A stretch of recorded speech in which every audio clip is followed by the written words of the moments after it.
Welcome to the Copilot Connection. We're here to share with you all the news, insights, and capabilities of the Microsoft Copilot ecosystem across the entire Microsoft stack. I'm Zoe Wilson, and I'm a Senior Director at Avanade. I sit in our Europe Modern Work business, but for the last few months, I've been leading globally on all things Copilot related, and I'm really interested in how this is going to transform the way we work. And I'm Kevin McDonnell. I'm a Microsoft MVP and also a solutions architect at Avanade. But this isn't an Avanade project. This isn't an Avanade podcast. This is us loving Copilot, loving part of the community, and really wanting to start to share some of this. We'll be releasing episodes as podcasts and up on YouTube, and we're going to bring insights from experts from across the community and Microsoft on what the different areas of Copilot are, the impact they can make to you and your organization, and what you need to do to prepare for them or to start implementing now, and even how you can extend them. So, Zoe, why are we doing this?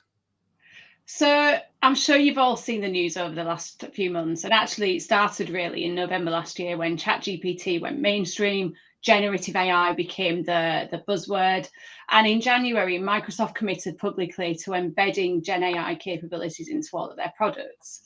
And what we've seen since then is an absolute flurry of Copilot announcements, with Microsoft actually fulfilling the commitment that they made.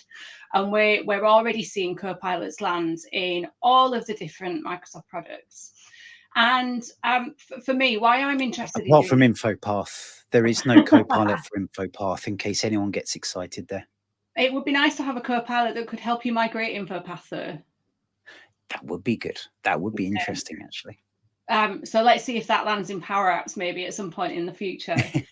But I think for me, it's an opportunity to cut through the noise a little bit and to start to look at all of these different Copilots, what the capabilities of them are, what it really means to people inside organisations, whether it's general Copilots like M365 or whether it's some things that are fairly specific to certain roles.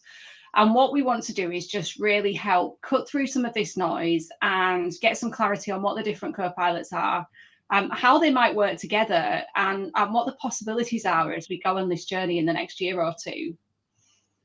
Absolutely. And I think we're going to look to bring in some of the conversations, not just around what they do, how you can roll it out, but what some of the challenges might be. So we're hearing a lot about responsible AI and how you can make sure you're using it in the right way within your organizations, sharing outside as well. But also we're going to bring someone in to talk about sustainability aspects of it. We're not going to shy away from some of the opposite sides to all the benefits it can bring. We want to bring this into the conversation and provide people with as much information about all this as possible. Yeah, Now, we've talked a bit. Sorry, go on, sorry. I was just saying, I was agreeing with you. I was just saying, yes, absolutely. I guess the question is, what is Copilot? Because for me, I love the name, but why is it Copilot? What does that encompass? So the clue's in the name, really. It's Copilot, not autopilot. So this isn't about replacing humans or people. This is about the human, keeping the human in the loop. It's about each of us having a Copilot to help us do things better, faster, higher quality, more easily. It's about giving us capabilities that augment what we can do as individuals and make it easier for us to do things that previously may have required specialist knowledge. So Power Automate is an example. I could use Power Automate today to automate some stuff, but actually I haven't touched it in years. I probably wouldn't know where to start, but being able to do that in natural language, it's lowering that barrier to entry and giving all of us our virtual assistant co-pilots that can help us do things we couldn't do before, or help us do things that we can do today, but doing them better and faster. And I think it's also inspiring you. You know, the great thing about having a partner there with you is to kind of make you think of new ways and kind of helping you get started with stuff. And I think a lot of the co-pilots will also help in that. If we look at GitHub Copilot, helping you get start with, I know I want this bit of code that's going to come through, but I can't quite remember how to do it, or I don't know how to get started.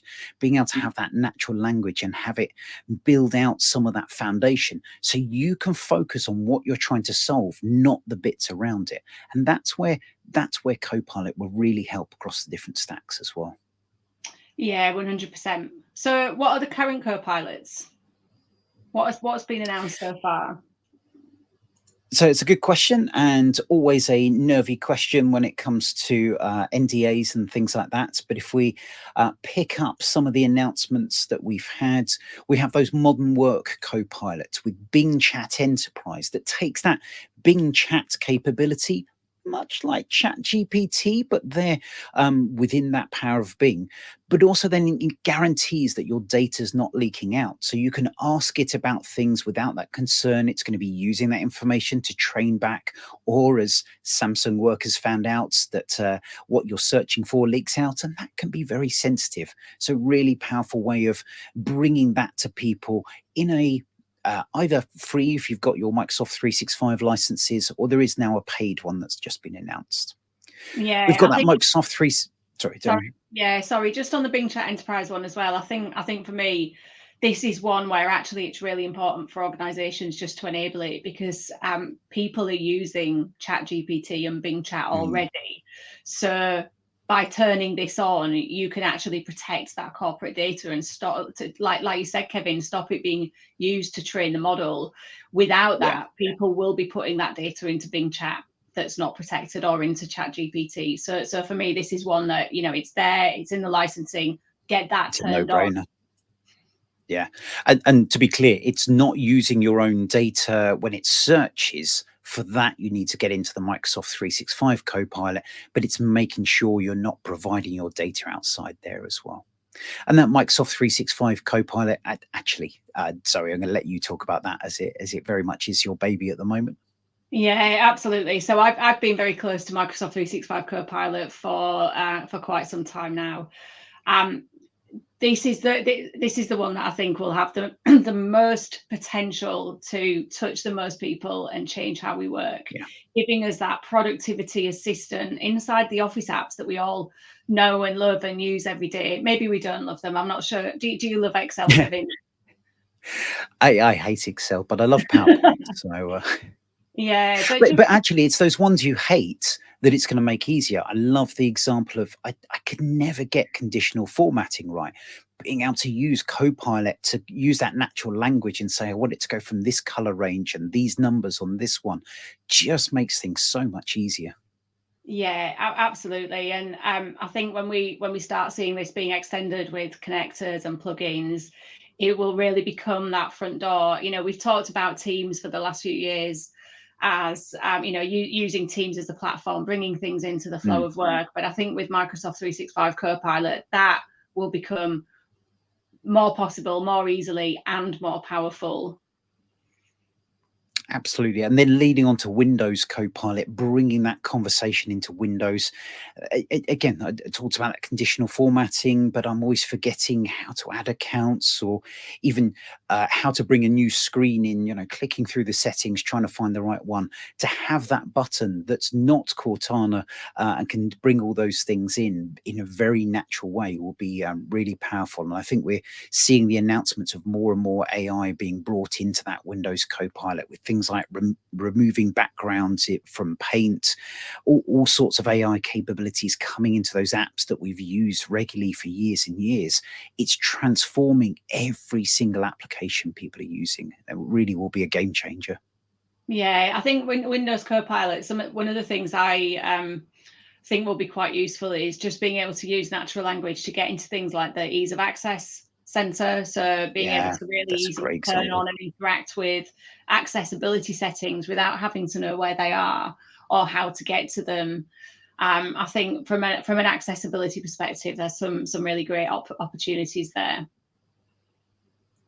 And then moving on to business applications, probably an area that we're not quite as familiar with. I think it's fair to say, Zoe, in Dynamics. So it will certainly bring bringing some experts along to help us with that. But I think again, we talked about that skills gap. It's great not being familiar. That's where Copilot can help. It can help me build views. It can help me understand, if we look at the kind of sales side of things, what are the areas that are being there? What are the opportunities that people haven't tagged, for example? Always a discussion across many organizations I've worked with over time. So to try and identify and bring that information through, again, in natural language will be really interesting. And extending that into Power Platform as well, and that Sales Copilot, all working closely together. I do Yeah, notice Beaver has disappeared from the word of that Sales Copilot, but you've all got to have the exciting baby at the time. yeah, it was always a bit of an outlier in the Beaver stack anyway, wasn't it? Just on Yeah, the Dynamics absolutely. Copilots, one of the ones that's really interesting to me is the customer service capabilities. So having that customer service agent being able to have their own Copilot that helps them when they're dealing with customer queries, whether this is on the phone, Yeah, whether it's in chat, having access to the customer records, it being able to point them to knowledge-based articles, and even help them draft the responses that they might want to send out. I think when we think about the kinds of people who work in contact centers, if we can get them up to speed and having that corporate knowledge at their fingertips much more quickly, it significantly reduces that time to value and gets them operational and to a higher quality more quickly. absolutely agree on that one. And then, kind of moving on to the digital app and innovation, I've been playing around with GitHub Copilot on its various guises. I genuinely couldn't live without it now.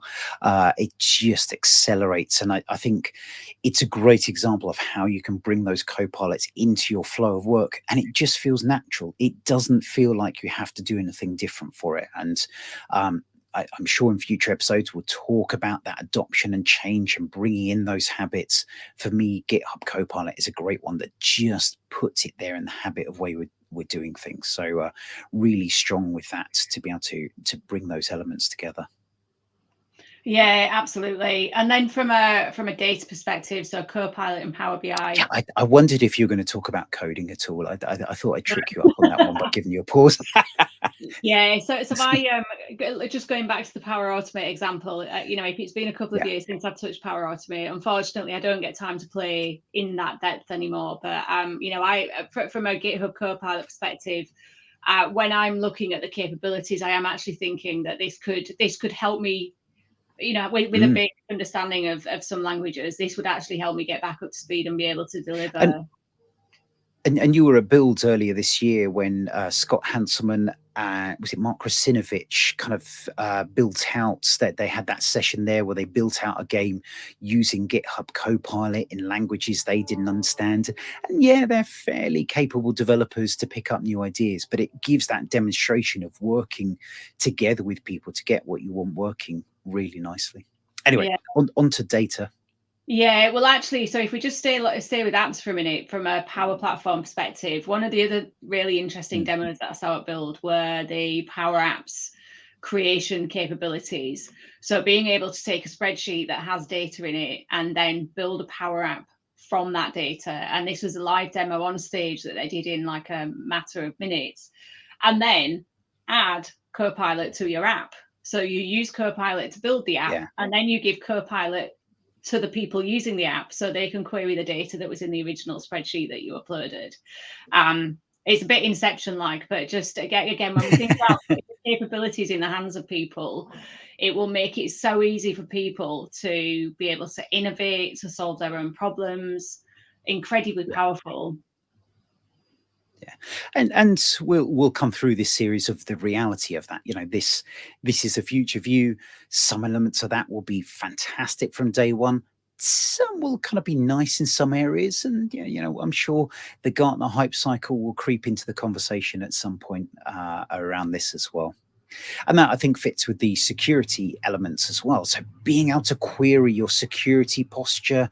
I was speaking to someone at Experts Live over in Prague last week, and one of the things they were really excited is when you're having those security attacks, when you're trying to narrow down where the issues are, and to many people, it's almost like the Matrix, seeing those hordes of audit logs coming through and trying to identify those patterns. To be able to have Copilot to query that and dig into those elements even faster will be absolutely huge. Yeah, 100%. And this isn't even all of the co-pilots that have been announced. There are lots more. And there's also the possibility to build custom co-pilots and potentially start to connect them into these Microsoft Copilot ecosystem as well. And we'll start to explore all of this in coming episodes. And if we just think about what we've got coming up, so we've already got some interviews in the can, haven't we, Kevin? We do. So I mentioned Experts Live EU over in Prague last week, and sorry, Zoe was meant to be there, but unfortunately had to pull out late on. But I still took my trusty GoPro with me and managed to get some interviews with Moraine Summers, Ragnar Heil, and I'm always going to get his name wrong, so apologies, Stolla Hansen. I hope I got it close there, as long as I stop calling you Stella. But we have some lovely chats. So what we're going to do, there were short chats, 3 to 4 minutes, or in Stolla's case, because he loves talking, about 6 minutes. So we're going to play those in the next episode, and then Zoe and I will chat a bit about the topics they brought up afterwards, just to kind of see. And it's why we want to bring guests to this is to bring those other perspectives that they bring to that, as well as their expertise, especially people like Ragnar who are working in that governance space. It really helps with that preparation. And we'll be bringing more and more experts along as well, won't we, Zoe? Yeah, absolutely. We've already got a list of people that we're planning to bring into future episodes. If you're at South Coast Summit, we'll be planning to find people to record interview there as well. So if you've got an opinion on Copilot and you're at South Coast Summit, come and find us. And if you're doing things with Copilot, if you're starting to experiment or explore, or if you've not been able to get your hands on the Copilot products yet, but you're just doing lots of research and you're really excited, let us know. We'd love to have you on future episodes. Check the website for a link. We'll have a process that you can follow to tell us that you're interested, and we can get you on a future episode. So yeah, the website isn't the most exciting right now. I will admit, and we're going to be improving on that as the episodes come out. But you can go to copilotconnection.com. That's give you links to where you can subscribe, find out more, and we'll bring more and more into that as we set it up.